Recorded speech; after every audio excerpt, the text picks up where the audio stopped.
Shalom, queridos irmãos. Eu desejo a todos a paz do Eterno. Ela seja derramada sobre a vida de vocês, sobre a vida de seus familiares.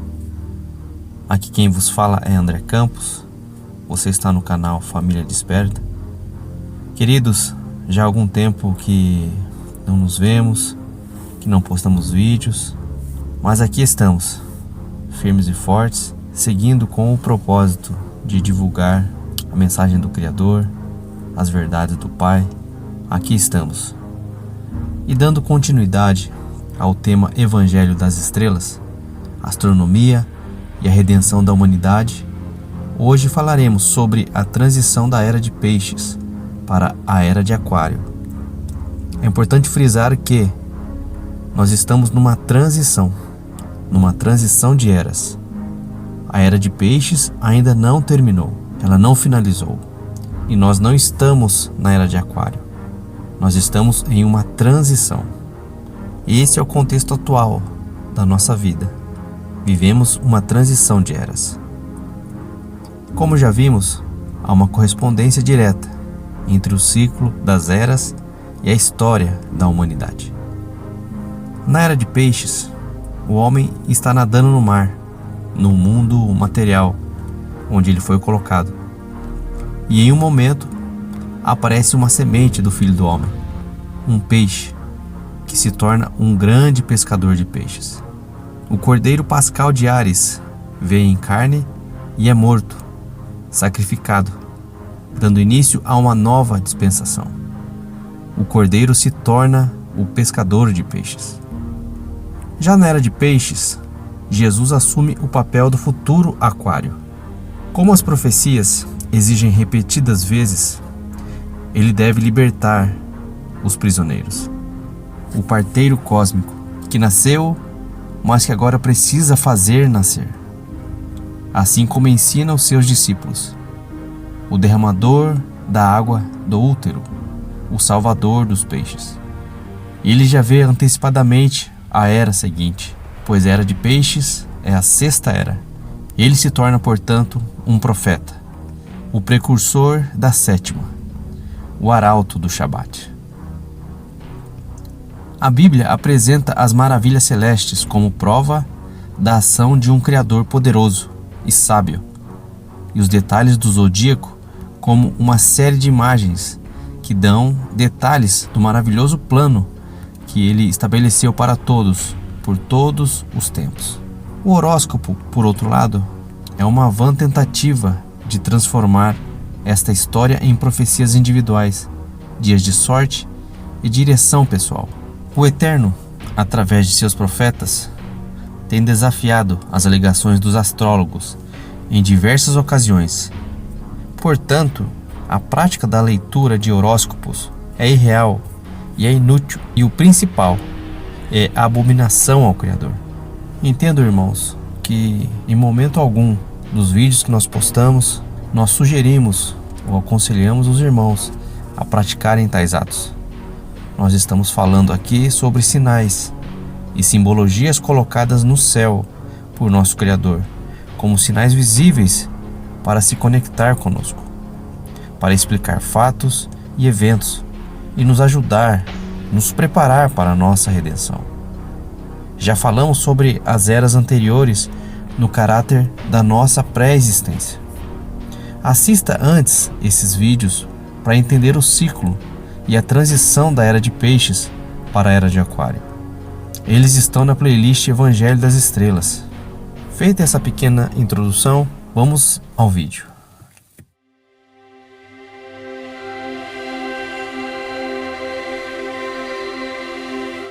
O arauto do Shabat. A constelação de Aquário com Piscis Australis.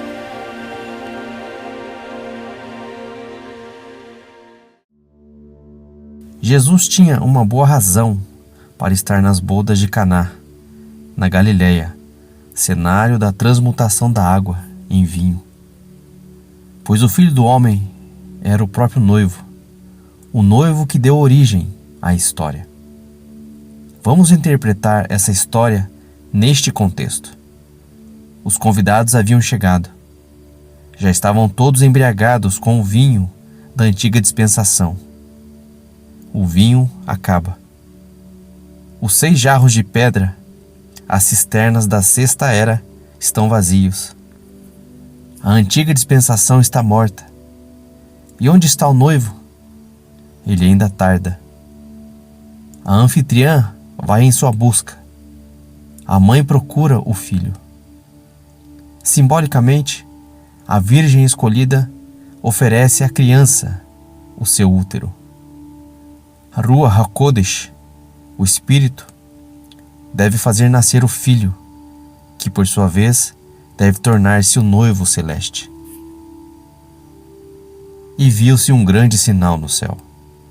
Uma mulher vestida do sol, tendo a lua debaixo dos seus pés, e uma coroa de 12 estrelas sobre a sua cabeça. E estava grávida, e com dores de parto, e gritava com ânsias de dar à luz. E deu à luz um filho homem, que há de reger todas as nações com vara de ferro. E o seu filho foi arrebatado para Deus e para o seu trono. A concepção messiânica. A mensagem retorna. Ele virá a seu tempo. E seu tempo ainda não é chegado. Ainda não é chegada a minha hora. Mas este tempo está chegando, e então o noivo celeste se lançará à ação. Primeiro, ele mandará encher os 6 jarros de água, e em seguida, a mesma água, o sangue vital da era de peixes será derramado. Derramado conforme a tradição de Aquário. E eis o milagre, pois a água terá se transformado em vinho. O vinho novo da era de Aquário, do milênio messiânico, do reino dos céus. Agora, finalmente, e tão esperado banquete messiânico pode começar. As bodas cósmicas, o casamento do homem com a sua alma. Não é a última vez que o Messias havia pronunciado uma parábola. Uma parábola do final dos tempos de peixes. Uma profecia da aurora da era de Aquário. Suas palavras e seus atos prenunciam constantemente esse grande evento. Pois a era de Aquário, como ele bem o sabia, seria não só um coroamento de sua própria era, mas também a culminação daqueles que a precederam. A 7ª era, o Shabat cósmico. E nesta ocasião, como ele mesmo ensinava, o boi e as ovelhas, ou o asno, poderiam ser resgatados de seu poço. As almas caídas de Touro e de Áries poderiam sair finalmente de seu abismo de trevas. As águas uterinas da mortalidade pisciana finalmente se tornariam uma fonte de vida. Seria uma era de renascimento, nada menos que isso. No vocabulário hebraico, era chamado de mundo renascido. E a menos que o homem nascesse outra vez, ele não poderia ver esse reino do céu, pois as duas coisas andavam juntas. Nasceriam novamente aqueles que estavam mortos havia muito tempo, em mais de um sentido. Daí a longa conversa e explicação do processo que Yeshua apresentou ao fariseu Nicodemos em João 3. Daí também sua insistência exposta nos evangelhos de que o homem deve voltar a ser criança se quiser entrar no reino do céu, pois ele deve nascer de novo, tornar-se um recém-nascido no reino do Espírito, a criança de Aquário. E em verdade vos digo que se não vos converterdes e não vos tornardes como crianças, de modo algum entrareis no reino dos céus. Mas o nascimento foi destinado a ser difícil, pois o anjo caído da era vindoura, da era de Aquário, seria Urano, filho de Gaia, filho de Lilith. Urano, conforme descrito pelo paganismo, era bondoso, o antigo Deus responsável pelo firmamento. Nos dias de sua juventude, era a própria personificação da luz e da graça, da fecundidade e da espiritualidade, mas que se transformou em um ser violento e tirano. Qualquer semelhança com Satanás não é mera coincidência. A Terra, na proximidade da era de Aquário, será sacudida por distúrbios. Haverá queda dos chamados astros. Ocorrerão grandes terremotos, pois as estruturas da Terra serão abaladas. A Lua se transformará em sangue. O Sol se escurecerá. Fome e peste andarão pela terra. Guerras a devastarão. A própria manutenção da vida na terra será ameaçada. Essas seriam as convulsões de nascimento da nova era. O advento do tão esperado reino do céu. E então, em seguida, ao crepúsculo, a nova aurora prometida, a vinda do Filho do Homem, o nascimento de Aquário, como nos tempos de Noé. E como foi nos dias de Noé, assim será também a vinda do Filho do Homem. O próximo avatar seria aquele que se tivesse elevado acima do grande dilúvio, a vaga do mal que havia devastado a terra. Na arca celeste, o espírito da era esteve aguardando o seu momento, esperando que o tempo das trevas chegasse ao fim, que a terra reemergisse das águas uterinas, os peixes piscianos alcançassem a praia. E agora, com a aproximação do fim da era, o mundo assistiria aos selados, os seguidores do Messias. Estes são os que seguem o Cordeiro, para onde quer que ele vai. Noé envia pássaros em busca de terra seca. O primeiro é um corvo, um comedor de carne. Aquele que localiza os peixes jogados na praia, em meio ao lixo da destruição. Ele voa de um lado ao outro, com sua presa. Então desce a pomba, o Espírito Santo. No primeiro instante, ele não encontra lugar de pouso. O segundo avatar ainda não é bem-vindo. O Filho do Homem que estava nesta terra não tinha onde repousar sua cabeça. O antigo dilúvio ainda não retrocedera totalmente. Mas o terceiro avatar, a pomba da paz, encontra uma reação mais acolhedora. A terra oferece um ramo de oliveira, um gesto de paz, de reconciliação, um gesto de reciprocidade. As núpcias do homem com sua alma há muito perdida. E assim a pomba do Espírito desce pela última vez. E dessa vez o dilúvio havia secado finalmente. Passou a era da escuridão e da mortalidade. A semente espiritual plantada na era de Touro, a semente de mostarda que havia brotado na era de Áries, finalmente havia crescido para tornar-se uma árvore forte, a árvore do reino, a árvore da vida. Agora finalmente os pássaros podem vir e pousar em seus galhos. As pombas, o Noé celeste pode desembarcar. Noé, cujo nome significa descanso, pode descer à terra prometida. O Shabat cósmico aquariano pode começar. Mas qual será o sinal da vinda de Aquário? Que mais a não ser um sinal escrito nas estrelas, numa constelação celeste? Uma luz brilhante que, como dizem as escrituras, erguer-se-á no oriente e se estenderá até o ocidente, até o sol. O sol precessional do equinócio da primavera, caminhando para fora de Peixes e adentrando pelos portões de Aquário. O sinal do profeta Jonas, pois Jonas é o homem-peixe bíblico. Jonas é quem renasce das entranhas piscianas do grande peixe, quem é devolvido à terra dos vivos após 3 dias de escuridão, quem é finalmente lançado à praia imortal, o mundo renascido de Aquário.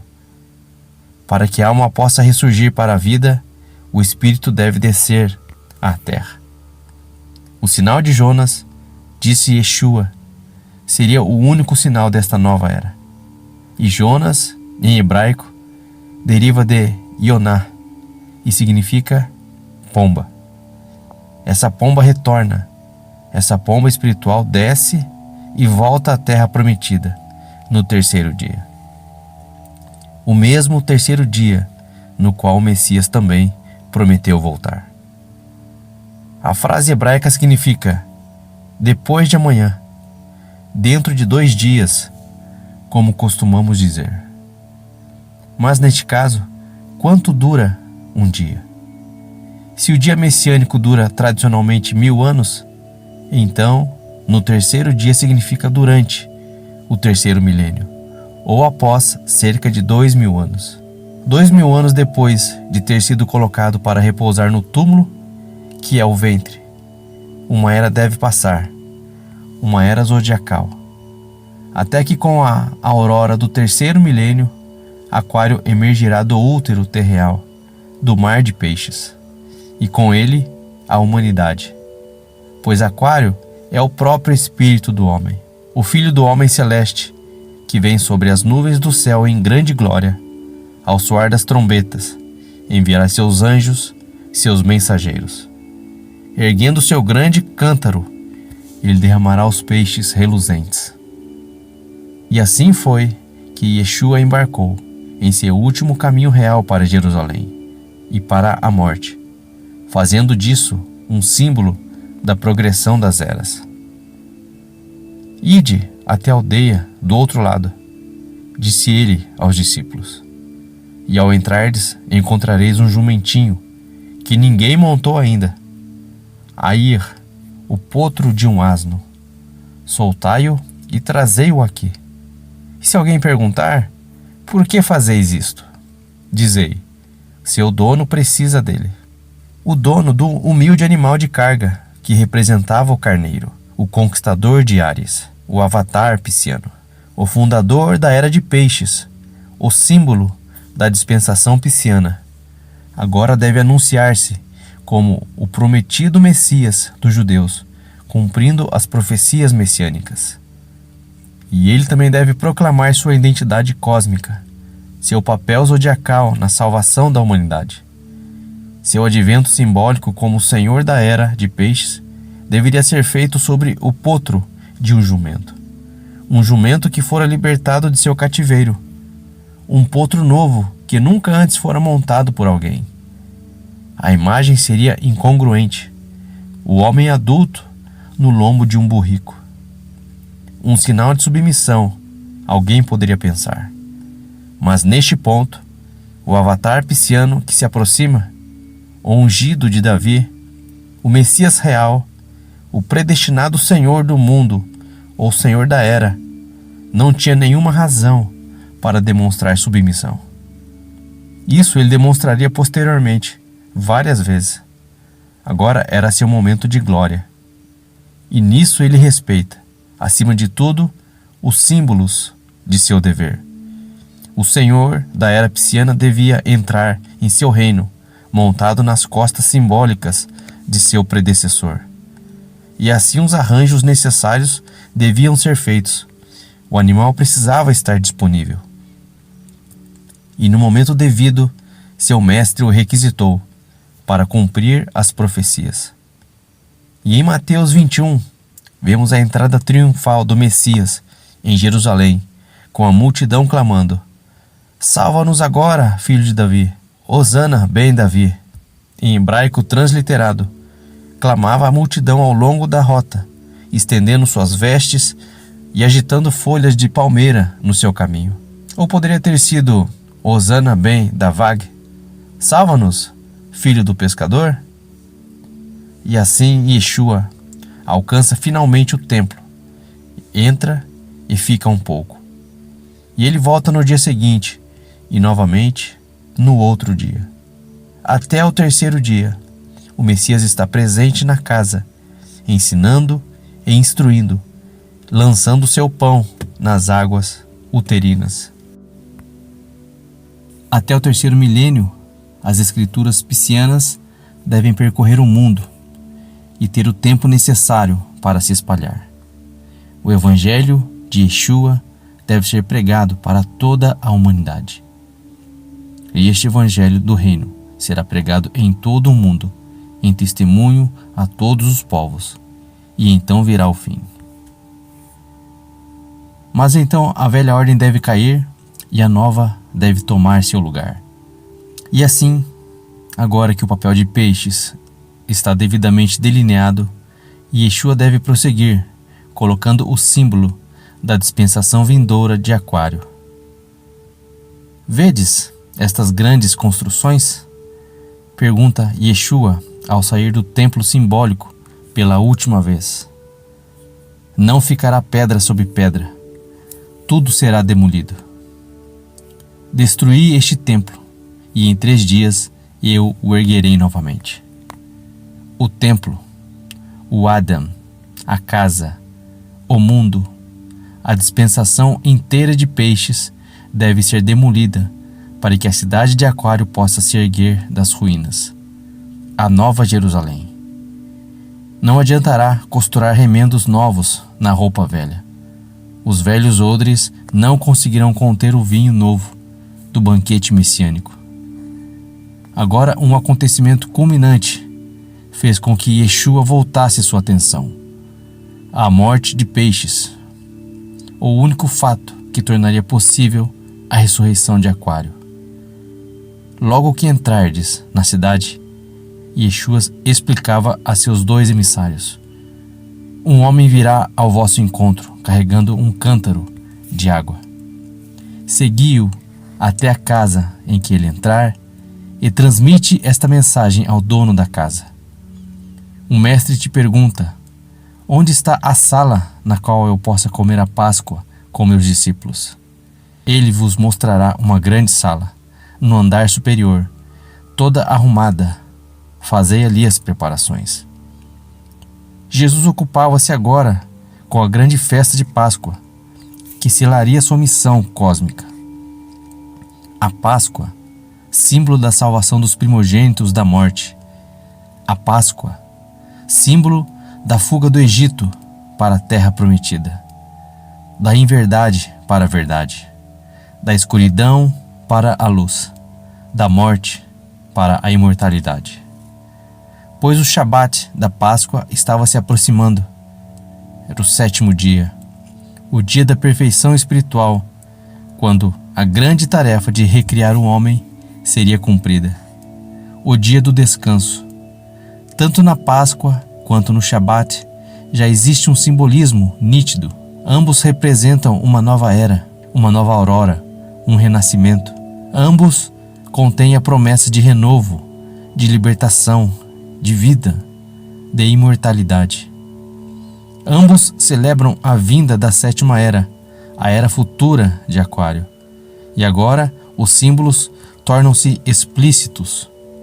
Logo que entrarem na cidade celeste, essa nova dispensação, aqueles que buscam, que são os peregrinos da humanidade, serão recebidos por um homem carregando uma bilha de água, um cântaro.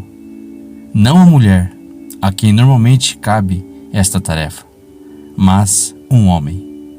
Um homem que com isso se identifica, o Messias. E quando o carregador de água celeste vier a seu encontro, eles devem segui-lo até uma sala no andar superior, uma grande sala já preparada. Partirei para preparar-vos um lugar, disse Yeshua.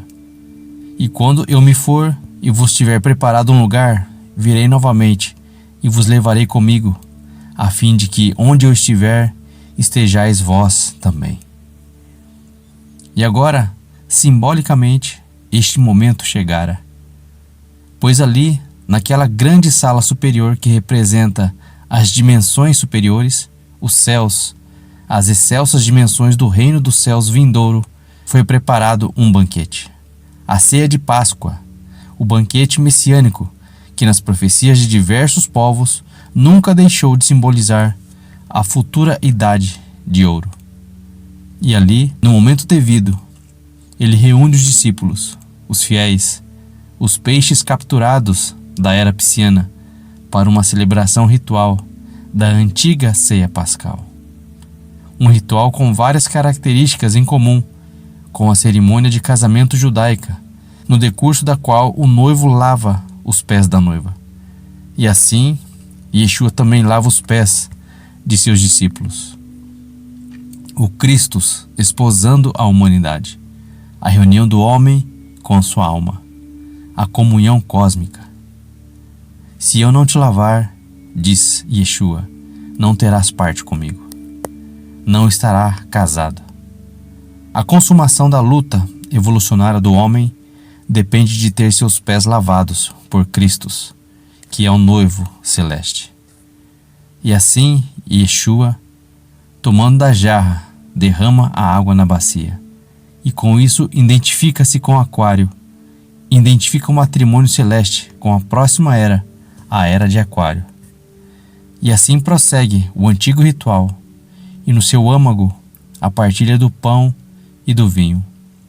O pão ázimo da penitência, o alimento celeste, é o pão que não faltou aos selados. Mas o vinho, o sangue derramado, prenuncia o banquete messiânico, a era de Aquário, o reino do céu.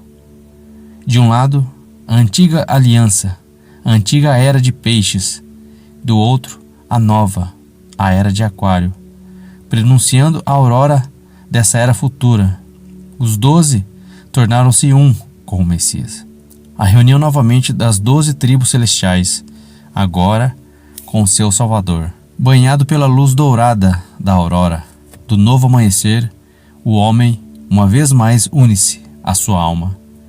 Entretanto, chegara o tempo de o rei Pisciano morrer. O preço dessa morte foram 30 peças de prata. Moedas como as tiradas da boca do peixe, o primeiro peixe que fora fisgado, o primeiro peixe que foi Yeshua, a primícia dos peixes. O dinheiro devidamente devolvido ao templo, que era o templo do mundo. Por sua própria boca, ele estava condenado, pois a moeda corrente de suas palavras soletrava o final de sua era. O mundo anterior reclamava o que lhe era devido, e ele o deu. No entanto, o templo pisciano não podia reter o dinheiro. Ele precisava ser reinvestido para pagar por uma nova dispensação. Os velhos odres não podiam conter o vinho novo. O sangue devia ser derramado. E assim o peixe é devidamente fisgado. O Messias é preso. O tridente de Netuno acredita que atingira seu alvo. A pescaria está completa. Pregada na cruz, a serpente de Moisés novamente foi içada. Desnudado, o Filho de Deus é revelado. Despida de sua veste carnal, a alma recupera sua imortalidade, e o espírito do Filho do Homem é entregue nas mãos do Pai Celeste. A primícia dos peixes colocada no cântaro de Aquário. E ao final do 6º dia, símbolo do término da 6ª era.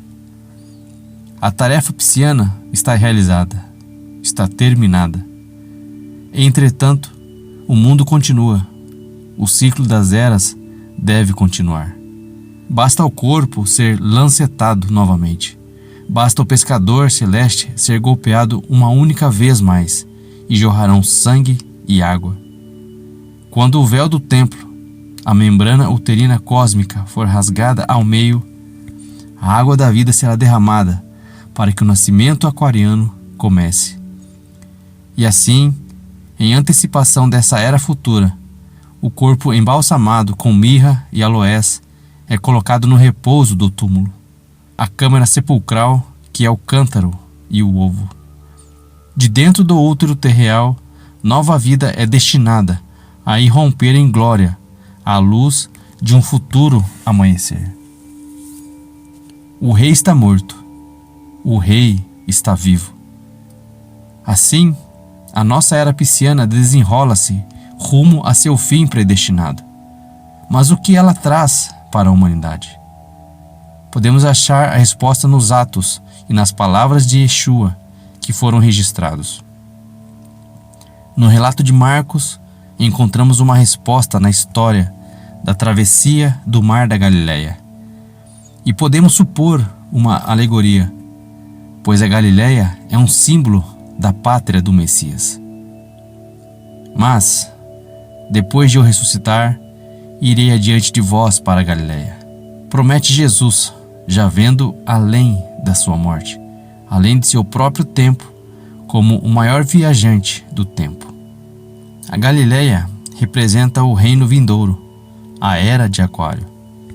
E como Jesus afirmara, seu reino não pertencia à sua época.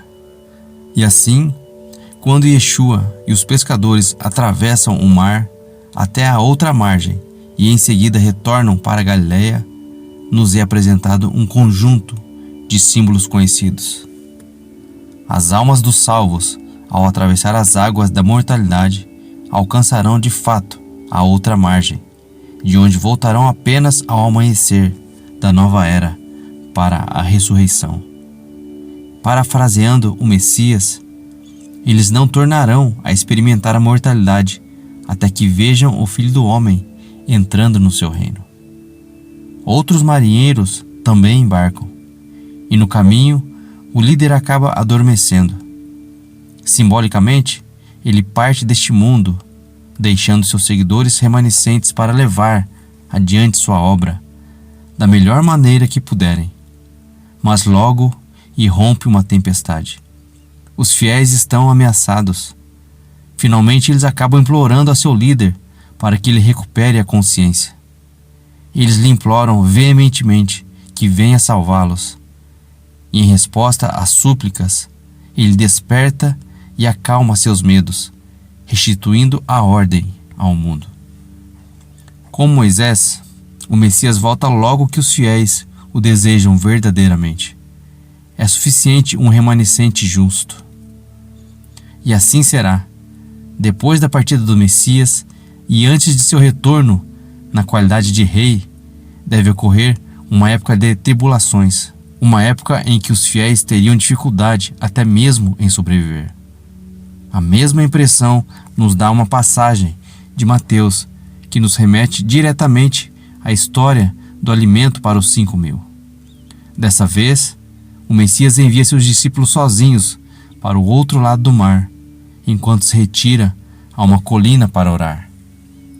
Simbolicamente, eles são os mesmos seguidores de antes, batalhando seu caminho através das águas da mortalidade. Mas dessa vez, o desaparecimento de seu líder é simbolizado de maneira diferente. Nessa ocasião, a mesma tempestade se desencadeia e a noite desce. Aqueles que passaram uma noite tempestuosa em alto mar, num barco aberto, conhecerão o sentimento de desespero e desolação. Mas entre 3 e 6 horas da manhã, o mestre vai até eles, caminhando sobre o mar. Está amanhecendo, e o Messias triunfa sobre as águas da mortalidade. A noite acabou. Agora o discípulo Pedro tenta a mesma proeza. Caminhando sobre a água, ele vai ao encontro do mestre. Afunda, mas é salvo pelo Messias que se aproxima. E logo que o Messias entra no barco, o vento se acalma. Há uma súbita calmaria. Em seguida, o barco alcança a praia e todos que se aproximam são curados de suas doenças. Uma vez mais, os símbolos falam de uma era turbulenta de trevas. Uma era durante a qual os fiéis serão privados de seu líder, mas privados somente de sua presença física. Espiritualmente, ele estará presente. Em verdade vos digo, ele irá afirmar-lhes: estarei sempre convosco, até o final dos tempos. E então, no final da era, quando estiverem aflitos, ele voltaria para salvá-los. Mesmo quando seus seguidores, cheios de esperança, preparavam-se para sua vinda, seriam ameaçados durante a grande tribulação. Mas no mesmo momento ele reapareceria, erguendo-os às novas alturas de glória. Basta aos fiéis sobreviverem à era da escuridão, que sua salvação estará assegurada. Um pequeno grupo remanescente deve sobreviver, pois haverá guerras e fome, terremotos. Falsos messias os tentarão desencaminhar. Os homens se voltarão uns contra os outros, trairão uns aos outros. A iniquidade se espalhará, o amor se esfriará. A própria vida chegará quase à extinção. Toda a terra será sacudida por enormes forças cósmicas. Esse dia de fato amanhecerá em fogo. E é nesse mesmo contexto, o contexto do final da Era de Peixes, que encontramos os símbolos de histórias anteriores empregados pela terceira vez no final do Evangelho de João. Novamente o cenário é o Mar da Galileia. Mas desta vez Jesus estava morto. Estamos na presença de uma alegoria sagrada, uma celebração ritual, ao que parece, do próprio final dos tempos, o final do tempo pisciano. Uma vez mais os pescadores estão lá fora, no mar. Desta vez eles passaram a noite toda pescando, como nos relata João 21, e não pegaram nada. No fim, não haverá mais peixes a pescar. A separação do joio e do trigo terminará. Os selados, os discípulos que aqui estiverem, terminarão a pesca, mas com o raiar da aurora, o Messias retornado aparece na praia. Lançai a rede a este bordo, ele grita, do lado direito ou do lado espiritual. Segundo a tradição hebraica, o lado direito representa a misericórdia. E eis que, do lado direito do barco, subitamente, a rede se enche de peixes. Fica tão repleta que precisa ser arrastada até a praia. Novamente podemos interpretar os símbolos antigos. Com a aparição do Messias no final da Era Pisciana, a longa noite chega ao fim. A grande rede, no final da Era, é lançada às águas. Com isso, as águas da mortalidade oferecem a colheita de uma vida inteira. E a grande pescaria, a colheita do Espírito, é devidamente carregada para a praia imortal. Os peixes da grande pescaria são reunidos na nova terra. Agora Pedro fica impaciente. A pedra veste sua túnica e nada na frente do barco a alguns 200 cúbitos até a praia. Um detalhe estranho, o contrário do que se podia esperar. No entanto, o simbolismo é conhecido. Assim como na história do Jardim do Éden, a veste que se coloca é nada menos que a própria carne. Pois em seu estado primitivo, Adão e Eva estão nus, isto é, imortais, sem carne e em glória.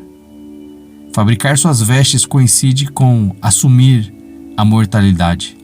E o simbolismo é especificamente o da figueira, que representa o físico.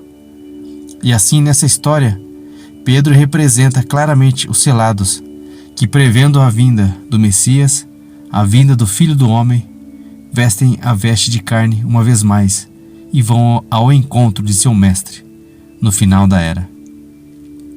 Pedro nada a distância até a praia da salvação, a distância até o mistério do túmulo aberto, a 153 peixes. Um estudioso grego chamado Opiano, em sua obra chamada Aliêutica, teria escrito que havia 153 espécies de peixes conhecidas na época do Messias.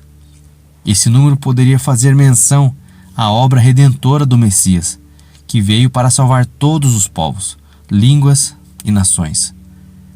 Em seu lugar, o número 153 de peixes pode ser encontrado em algumas palavras e expressões na gemátria dos hebreus, como na sombra de Deus, na proteção de Deus, porção ou o lote de Iá, 2 bezerros, simbolizando sacrifício, fronteira, uma cidade ao sul de Judá, ultrapassando as fronteiras do mundo terreal para o mundo espiritual. Pedro então chega à praia. A humanidade chegou. Na praia da eternidade, o Messias aguarda.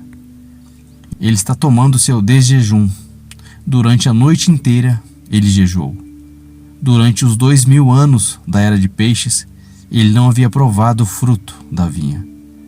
Agora ele voltou com todo o poder e glória. Ele é o aquário vivo. Ele é o Cristo eterno. E ali na praia, o pão está servido, pronto para se comer. Os peixes recém-capturados são colocados no fogo, o fogo purificador, o fogo renovador, o plasma, o éter no qual a nova era deve amanhecer. Os peixes são uma oferenda, simbolizando um sacrifício ao sol que está nascendo, o sol da justiça. O sonho paira, torna-se translúcido. O mundo anterior dissolve-se na memória, uma canção de muito tempo atrás, quase esquecida. A fumaça, o cheiro, o aroma se eleva à luz do sol. Chega como incenso agradável ao Pai. É tempo de alimento, das bodas. O reino chegou. O reino dos céus chegou. Continua.